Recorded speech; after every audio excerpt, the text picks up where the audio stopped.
This is the Lone Creator YouTube. We hope this video helps. You start by opening Creative and loading the island you'll modify. You want a live environment to test inventory behavior. Once done, open My Island settings and confirm Creative permissions so devices can be placed and edited.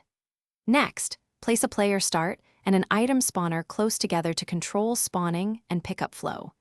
You do this now because having the core devices ready prevents repeated rework. Make sure objects are snapped and aligned for consistent testing.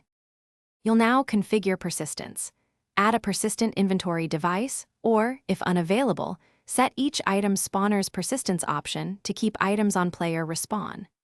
Make sure persistence is enabled and set stack limits to avoid inventory bloat. Choose allowed item types so you only retain essentials. Then connect spawners and the player start to team channels or triggers so the system knows who keeps what. Doing this ensures items persist across deaths and that you control which items transfer. Finish by playtesting the loop. Start the match, pick up items, intentionally die, and then respawn to confirm inventory is preserved. If items don't persist, make sure device permissions, team channels, and persistence cooldowns are correct. Misaligned channels or long cooldowns often block transfer.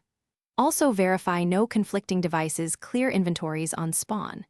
If problems persist, add a visible indicator or log variable to track item state. Then tweak settings and retest until persistence behaves predictably.